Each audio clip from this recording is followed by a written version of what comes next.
Merci à tous d'être là, si fidèles à mes enseignements. Soyez bénis en tout cas. Je vais essayer que mes paroles soient les paroles de l'Éternel pour qu'ils puissent vous nourrir spirituellement. Alors, je vais faire mon petit PowerPoint, bien sûr, pour vous expliquer ce dont nous sommes en train de préparer, puisque nous préparons Pessah, et nous allons voir comment on prépare Pessah à la manière des Juifs, c'est-à-dire à la manière de, avec la roua, avec la para adouma, c'est-à-dire avec la vache rousse. Alors, je vais faire un petit résumé, bien sûr, de ce que nous avons déjà vu. Hein. La vache rousse, bon, je l'ai dit la fois dernière, je ne vais plus revenir là-dessus, mais il y a déjà un cheptel qui est prêt le, la construction du temple, du troisième temple, et surtout le service au temple avec les holocaustes, avec les offrandes qui sont déjà prévues. Et il y a bien sûr cette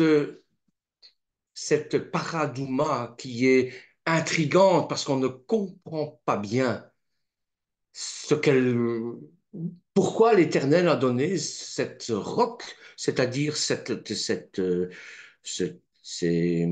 lois concernant la pureté rituelle.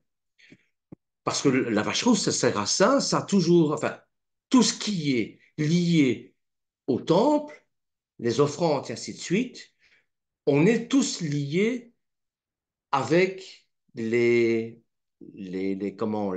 l'impureté ou la pureté rituelle. Et la vache rousse va nous permettre de nous purifier de l'impureté de la mort. Quand il y a un mort dans une famille, qu'est-ce qu'on doit faire? Bon, encore aujourd'hui, pour ceux qui sont d'origine juive, lorsqu'on va au cimetière, il y a tout un certain rite à faire. Il y a bien sûr le Kaddish qui est chanté, etc. Les Cohen, les descendants de Cohen ne peuvent même pas aller au cimetière. Et à la fin de la cérémonie, eh bien, chaque convive, enfin, j'appelle ça les convives, mais bon, je ne devrais pas appeler ça comme ça. Chaque personne va se laver les mains, sortir. C'est parce que on a toujours ce rite, on a toujours cette impureté rituelle qui est liée à la mort. Vous voyez? On déchire aussi une partie de son vêtement. Hein.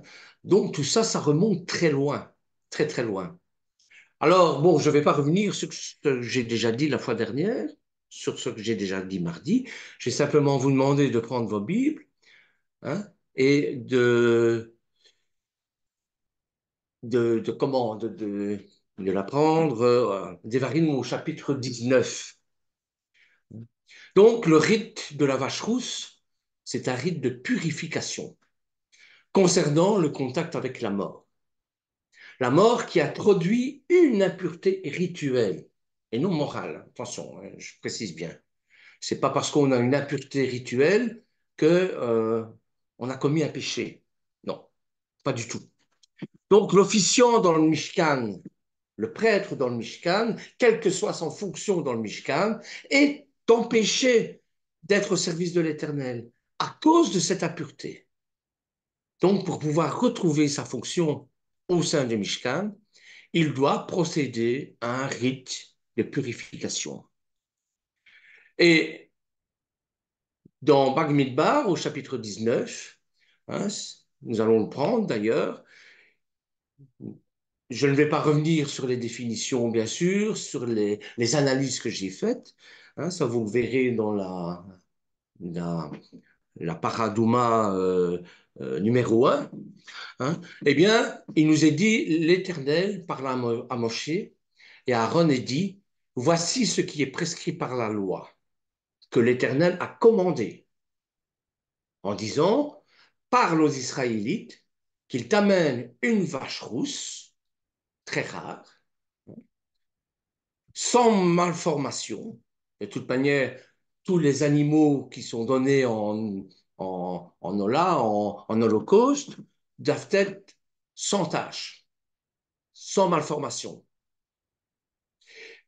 Sans défaut, il ne faut pas mettre une génisse qui est complètement folle, hein. Non, non, elle doit être saine et qui n'a pas porté le joug. Donc, pour moi, ça signifie ne pas avoir porté le joug, de ne pas être sous le joug, bien sûr, du péché, hein, ou sous le joug, c'est-à-dire qu'il n'a pas été soumis à un maître. Une vache qui ne porte pas le joug pour tirer la charrue ou pour tirer la charrette, hein. Non, c'est une génisse, bon, génisse de 3 ans. Alors, vous la remettrez au sacrificateur Éléazar, qui la fera sortir du camp, et on l'égorgera devant lui. C'est important. Vous la remettrez au sacrificateur Éléazar, qui la fera sortir du camp, et on l'égorgera devant lui. Yeshua est mort sur la croix en dehors de Jérusalem, en dehors du camp. Donc là, on peut déjà faire un lien. Le sacrificateur Éléazar prendra du sang de la vache avec le doigt et il en fera 7 fois l'aspersion sur le devant de la tente d'assignation. Donc le sang qui va s'écouler de la bête égorgée, eh bien, il va le prendre avec son doigt et il va asperger 7 fois sur la tente d'assignation. Et puis, qu'est-ce qu'on va faire? Ben, on va brûler la vache sous ses yeux. Il faut un témoin. Il faut un témoin qui assiste à la scène. On brûlera sa peau, sa chair, son sang avec ses excréments. Donc, elle va être consumée entièrement. C'est une holocauste. Vous voyez? Le sacrificateur prendra du bois de cèdre, de l'hysope et du cramoisi et les jettera au milieu des flammes qui consumeront la vache. C'est aussi les ingrédients pour la purification.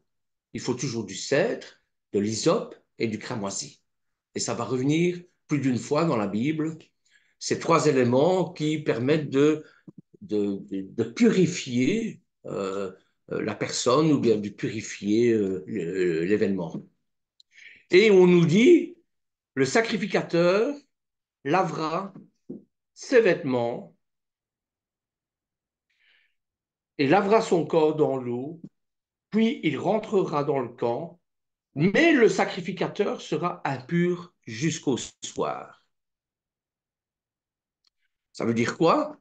Eh bien, pour tuer la vache, pour l'égorger en dehors du camp, pour la brûler totalement, eh bien, le sacrificateur doit être pur.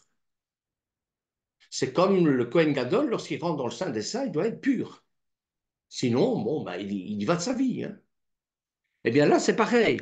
Lorsqu'il fait cette préparation pour la purification du peuple à cause de la mort, à cause qu'il y ait un décès, eh bien, le sacrificateur doit être pur.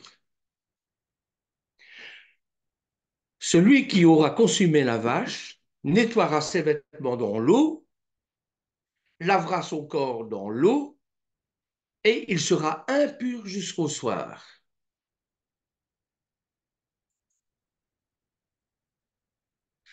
Un homme pur, vous voyez, il faut que l'homme qui va récolter les cendres de la vache soit pur aussi. Sinon, ça ne fonctionne pas. Un homme qui pur recueillera les cendres de la vache, la déposera hors du camp, dans un lieu pur, on la conservera pour l'assemblée des enfants d'Israël afin d'en faire l'eau de purification. C'est une eau expiatoire. Voyez? Donc, la pureté rituelle revient constamment.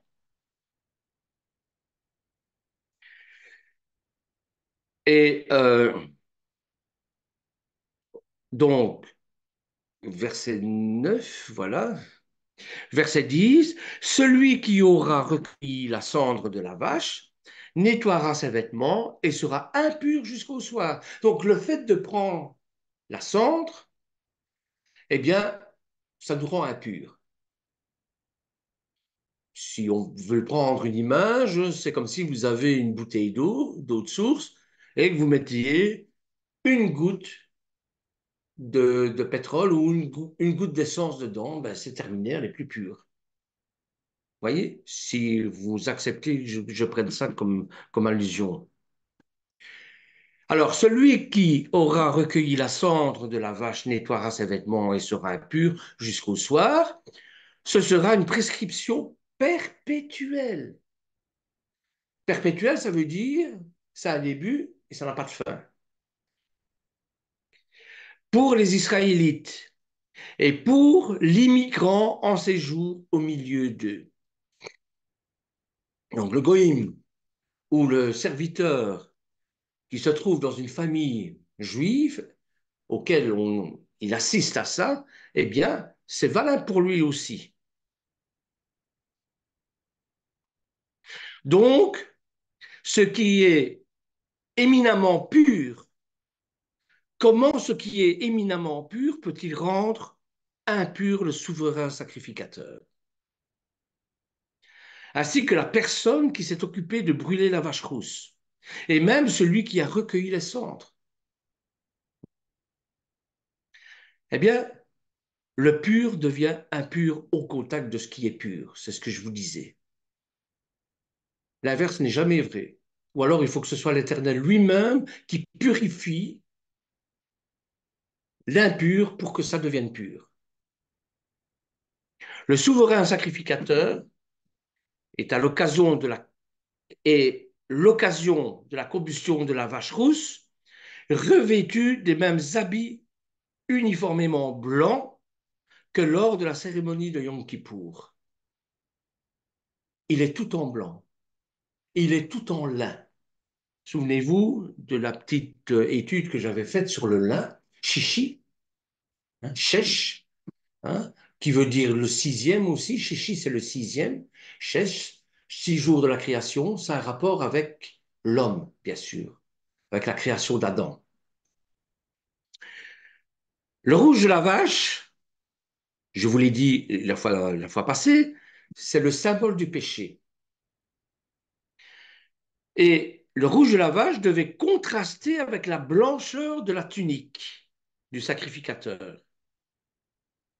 Dans les versets 7 à 10, l'impureté dont il est question n'a rien à voir avec la faute quelconque de ces hommes en agissant ainsi. Les sacrifices offerts et le sang versé apportent l'expiation pour les fautes commises. Or, ici, il s'agit donc du sang, mais des cendres qui affectent la conscience. En réalité, les cendres, c'est ça. Poussière te retournera à la poussière. Donc, c'est une prise de conscience. Et ces cendres rappellent la culpabilité de l'homme par la mort qu'il encourt de manière inéluctable. Il n'y a rien à faire. Mourir, on mourra. Tous. D'où l'expression de la repentance qui passe par une humiliation avec le sac et les cendres comme on faisait au Moyen Âge, hein, c'est-à-dire lors de Kippour, par exemple, et même avant Pessah, eh bien, avec des gens qui s'humiliaient, qui mettaient un sac et qui mettaient des cendres sur eux, en signe d'humiliation, en signe de repentance aussi.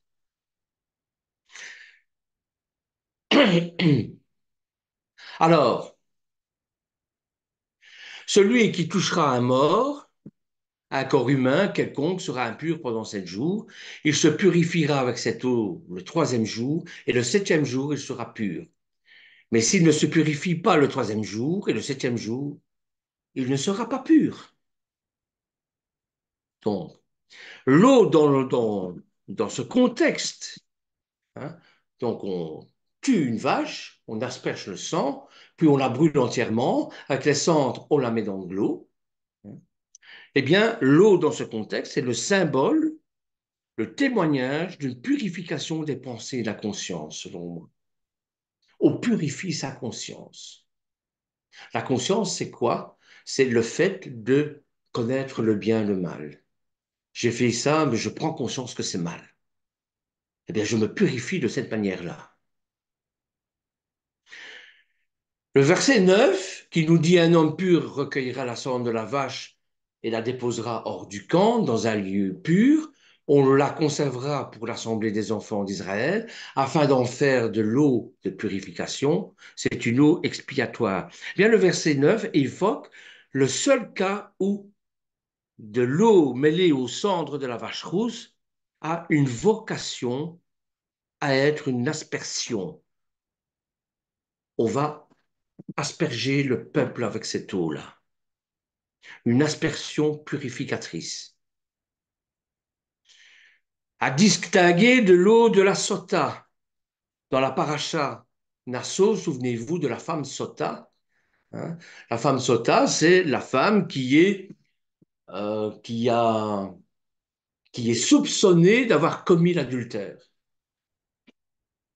Et cette femme sota, eh bien, son mari va la traîner au temple, il va y avoir une discussion avec le grand prêtre, et on va lui faire boire de l'eau, ce qu'on appelle l'eau lustrale, c'est-à-dire de l'eau avec de la cendre, pas de la cendre, de la poussière du temple, et si bien sûr elle devient difforme, eh bien c'est qu'elle a péché, c'est qu'elle ment. Et si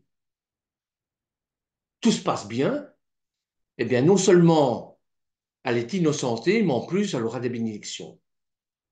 Vous comprenez qu'il y a eu beaucoup de dérives à ce niveau-là. Vous comprenez aussi que en Europe, le jugement de Dieu, ça vient de là. Le jugement de Dieu consiste à quoi faire? À tremper. On vous accusez de quelque chose, je ne sais pas, d'avoir volé. Vous dites non, c'est pas moi, c'est pas vrai, j'ai pas volé, etc. Jugement de Dieu. On va tremper ton bras dans de l'huile bouillante. Et si tu trois fois, et si tu le ressors trois fois intact, eh bien c'est que tu n'as pas péché. Bon, comprenez bien qu'il y a eu des dérives énormes. Vous voyez, la loi de Dieu, c'était ça au Moyen Âge. Donc, cette eau-là, de la femme sota dans la paracha Nassau, on verra ça dans la paracha Nassau, qui était mêlée à la poussière du tabernacle et qui n'avait pas la même vocation, n'a pas la même vocation que l'eau avec les cendres de la vache rousse. Il ne faut pas confondre les deux. Encore dans le récit assez proche du veau d'or, par exemple. La paracha Kitissa, on en a parlé la fois dernière, souvenez-vous, on pourrait faire un rapport avec le veau d'or, où les Israélites devaient boire les eaux amères de la malédiction. Une eau mêlée avec la cendre du veau d'or, réduite en poudre par Moshe, c'est dans l'Exode au chapitre 32. Souvenez-vous de ça. Donc pour ces deux derniers cas, l'eau bue affectait la conscience de l'individu pour éventuellement l'accuser. C'est-à-dire que quand la femme soupçonnée d'adultère boit cette eau-là, eh bien, ce n'était pas pour la disculper, mais c'était pour l'accuser. Et quand les Israélites, avec le veau d'or, ont bu cette eau marâtre avec la poussière du veau d'or, eh bien, c'était pour les accuser. Or, ici, la vache rousse, c'est pour les libérer de leur conscience. Voyez? Voyez la différence? Donc, pour ces deux derniers cas, l'obus affectait la conscience de l'individu pour l'accuser.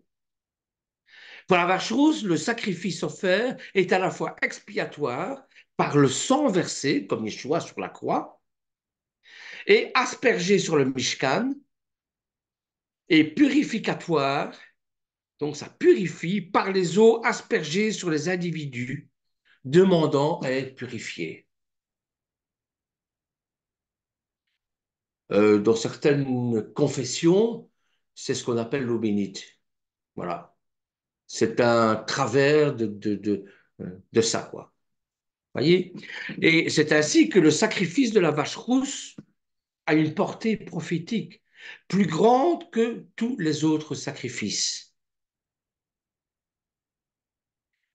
Il est un sacrifice qui agit comme un expiatoire pour le pardon des péchés, mais aussi un purificatoire des consciences souillées.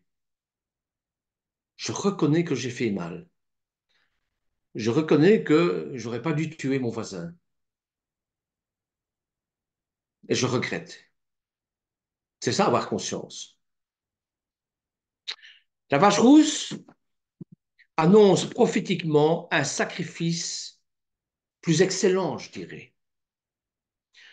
Et celui du Mashiach, qui ouvrira l'ère d'une alliance éternelle, meilleure que celle du Lévitique. Je pense notamment à Hébreux au chapitre 9, qui est notre livre de chevet, enfin, qui devrait être le livre de chevet. Et comme le précise le prophète Ereskel au chapitre 36, dans les termes sensiblement différents de ceux de Jérémie au chapitre 31, regardez ce qu'il nous dit au verset 22. Ereskel, chapitre 36, verset 22. Regardez. Eh bien, dis à la maison d'Israël, ainsi parle le Seigneur éternel. Ce n'est pas à cause de vous que j'agis de la sorte, maison d'Israël. C'est à cause de mon saint nom. C'est pas parce que vous êtes des Israélites, hein, mais c'est parce que je suis saint. C'est mon saint nom que vous avez profané parmi les nations où vous êtes rendus.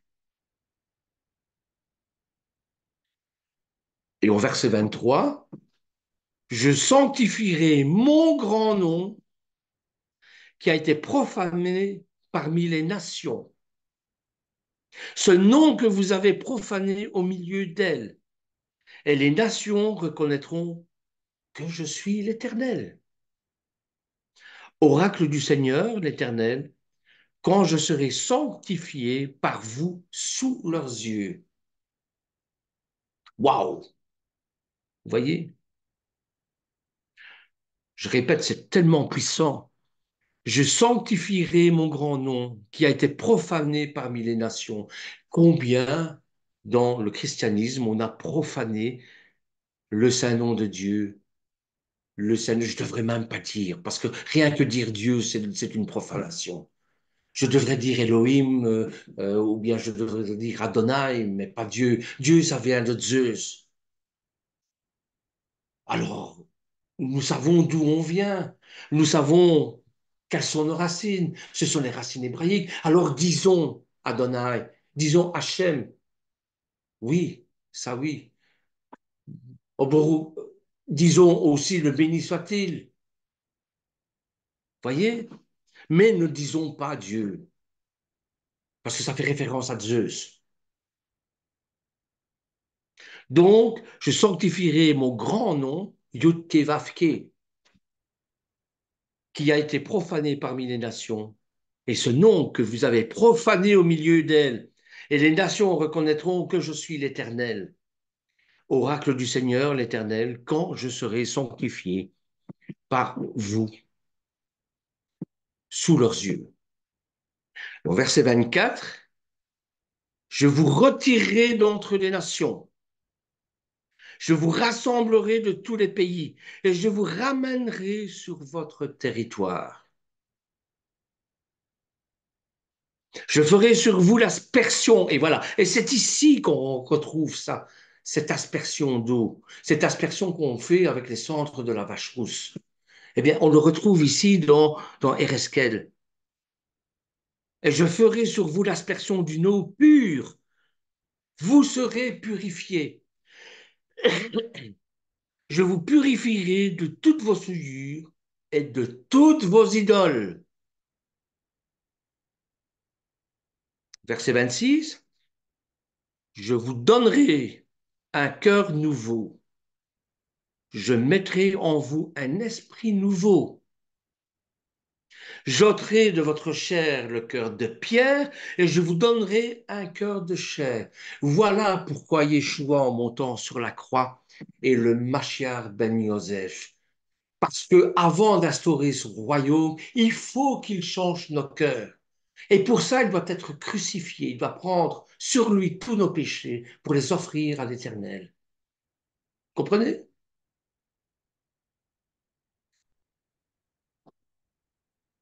Verset 27. Je mettrai mon esprit en vous, je ferai que vous suiviez mes prescriptions et que vous observiez et pratiquiez mes ordonnances.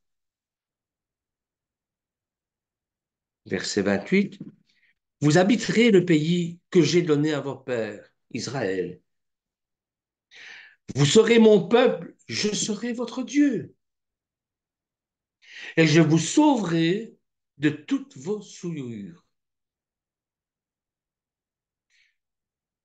Frères et sœurs, les hommes souverains sacrificateurs en tête n'ayant pas encore été lavés de leur conscience impure face à la mort représentée par les cendres, se trouvent encore sous le coup de l'accusation de leur conscience. J'ai mal agi, c'est ma conscience qui dit, tu as mal agi, mon vieux. Regarde ta Torah, regarde ce qu'elle fait. Et quand on a, on essaye d'échapper à sa conscience, il y a bien quelqu'un d'autre qui vient. Moi, souvent, j'essaie d'échapper à ma conscience qui me dit que j'ai mal agi. Et j'ai ma femme qui vient me dire, est-ce que c'est marqué?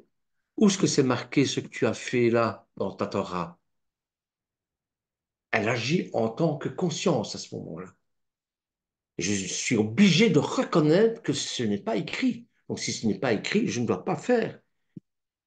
Si j'ai mal agi et que je me repens, ça sert à rien. Combien de fois est-ce que on n'essaye pas de faire un déni ou de trouver des excuses? Oui, mais c'est ici, oui, mais c'est là, c'est à cause du temps, c'est à cause de ci, c'est à cause de ça. Non, non, non, t'as mal agi, point barre. Ça, c'est la conscience. Vous voyez? Eh bien, si le sang purifie du péché, si le sang purifie du péché le pécheur qui s'approche de l'Éternel, la cendre de la vache rousse ramène l'homme à sa condition naturelle de pécheur. La condition naturelle de pécheur, c'est-à-dire c'est inscrit dans mes chromosomes. Je suis pécheur. C'est ce qu'on appelle le péché des origines. C'est la chute d'Adam et d'Awa. Vous comprenez? C'est tout le sens du verset qui suivent. Au verset 11, celui qui touchera un mort, un corps humain quelconque, sera impur pendant 7 jours. Ah, bon, voilà, je travaille dans un service de pompe funèbre, il y a des morts tous les jours, comment est-ce que je fais? Eh bien, le verset 12 nous dit, il se purifiera avec de l'eau le troisième jour, et le septième jour, il sera pur. 3, 7. Yeshua, mort pendant 3 jours, septième jour, c'est le Shabbat, la création. Tout ça est lié, tout est lié. Donc, il se purifiera avec cette eau le troisième jour et le septième jour, il sera pur. Mais s'il ne se purifie pas dès le troisième jour et le septième jour, il ne sera pas pur. Au verset 13, quiconque touchera un mort, un corps humain, qui sera mort et qui ne se purifiera pas, souille le Mishkan, le tabernacle de l'Éternel. Cette personne-là sera retranchée d'Israël. Comme l'eau contre la souillure n'a pas été répandue sur elle, elle est impure et son impureté est encore sur elle. Pas question pour un Israélite de, d'entrer, je parle ici des Lévites, hein, dans dans le Mishkan, s'il n'est pas pur. Pas question. En quoi le contact d'un mort rend-il impur un homme sur le plan de sa conscience? Je vous dis, la conscience, c'est la manière de déterminer ce qui est bien, ce qui est mal. Eh bien, le cœur de la paracha Roukat, parce que ça fait partie d'une paracha, ça, ce que je suis en train de vous enseigner ici. Le cœur de la paracha Roukat sur la vache rousse est celui de la prise de conscience de notre finitude. De notre finitude, ça veut dire que nous sommes tous mortels. De la mort qui nous attend et au-delà du jugement à venir, comme le rappelle l'auteur de la lettre aux Hébreux. Je vous ai dit tout à l'heure que la lettre aux Hébreux, on devrait l'avoir comme livre de chevet. Au chapitre 9, verset 27, regardez ce qu'il nous dit. Hébreux, chapitre 9, verset 27. Et comme il est réservé aux hommes de mourir une seule fois, après quoi vient le jugement. C'est exactement la même chose que l'offrande de la vache rousse, avec les cendres, avec l'eau, hein, l'eau qui nous purifie, tout en rendant celui qui nous purifie impur. La conscience de la mort doit nous amener. La conscience de la mort, c'est quoi la conscience de la mort? Eh bien, la conscience de la mort, c'est savoir que le péché nous conduit à la mort. Vous voyez, c'est ça la conscience de la mort. La conscience de la mort doit nous amener à réfléchir à notre conduite. Est-ce que ma conduite ne me conduit pas à une mort spirituelle? Des morts vivants, il y en a. Vous rencontrez dans toutes les rues. Hein. Vous comprenez? Aux limites humaines qui sont les nôtres, à notre propre nature impure, face à la sainteté de Dieu. Comprenez pourquoi l'Éternel ne peut pas cohabiter avec l'impureté, ne peut pas cohabiter avec nous, ne peut pas directement faire en sorte de venir à nous. Nous devons passer par le Mashiach, nous devons passer par Yeshua. Je suis le chemin, je suis la vérité, je suis la vie. Nul ne vient au Père que par moi. Et ça explique ça. Le contact d'un mort et ce rappel de notre fin et l'interpellation constante de l'Éternel à notre conscience. Nous méritons tous la mort. Mais l'Éternel dit, attends, c'est vrai, tu mérites la mort. Mais ne t'ai-je pas donné ce que j'ai de plus cher pour que tu sois sauvé et guéri et revenir dans la situation d'avant la chute? Je t'ai donné mon fils. Je t'ai donné la partie la plus importante de moi-même. Je te l'ai incarné exprès pour qu'il vive comme toi et qu'il puisse monter sur la croix, prendre tes péchés pour que tu puisses être sauvé. C'est ça que ça veut dire. La cendre est le rappel de notre condition de pécheur, de notre fin. Le péché, c'est la mort, de notre mort. Mort physique, certes, mort spirituelle aussi, surtout. L'aspersion de l'eau avec la cendre est le témoignage de Dieu qui a lui-même accompli notre rédemption. Il faut conclure, et force est de constater que ce récit de la vache rousse est forcément différent des autres et comporte assurément une dimension prophétique insoupçonnée. Pour les Israélites, cette prophétie, c'est la promesse de l'Éternel qui s'est accomplie dans Yeshua, dans le sacrifice de Yeshua sur la croix. Le lien qu'établissent les rabbinim entre cette histoire de la vache rousse et le sacrifice de Pessah n'est pas sans rappeler que la rédemption appartient à qui? À l'Éternel et à lui seul. Voyez? Si la loi juge les actes des hommes, la loi, elle sert à ça, à juger les actes des hommes. Tu brûles un feu rouge, tu vas au tribunal, tu payes ton amende.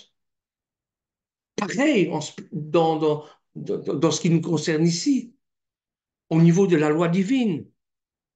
La loi juge nos actes. J'ai tué quelqu'un, eh bien, bon, voilà, tu te coupes de la relation avec l'Éternel, hein, et il n'y a que par Yeshua et son sacrifice que tu peux rentrer de nouveau en contact avec lui, mais tu dois réparer, hein. Tu dois réparer ce que tu as détruit. Un des buts sur terre, c'est celui-là, le tikkun olam, c'est la réparation du monde qui, à cause de péché des origines, eh bien, bon, est détruit, est pourri. L'Éternel juge les cœurs et les consciences. Et sur ce plan, il n'y a personne de pur. Personne. Le parallèle qu'on peut établir entre la vache rousse et le Mashiach Yeshua, c'est éloquent, évidemment.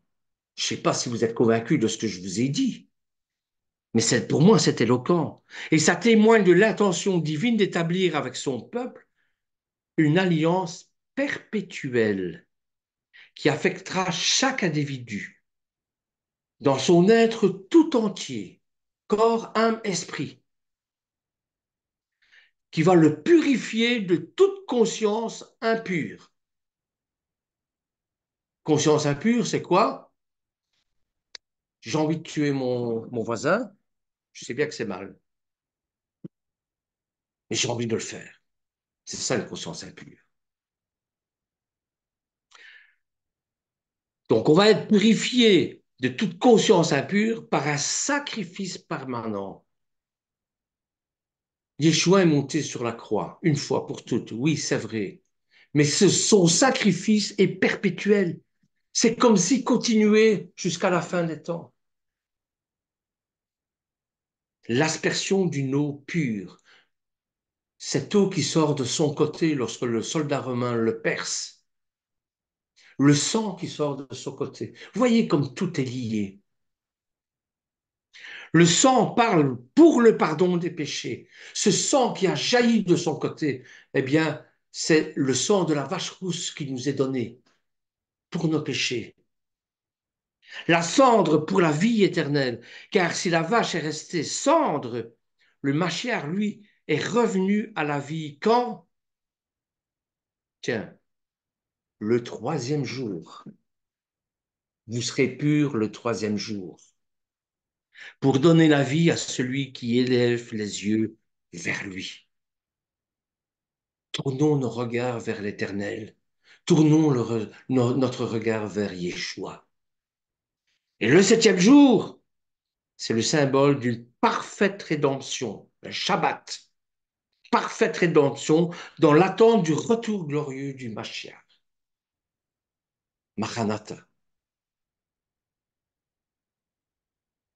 L'eau, donc, qui nous a aspergés est un puissant témoignage qui, le jour venu, nous fera passer de la vie, de la mort à la vie, de la poussière, de la cendre à la résurrection pour la vie éternelle.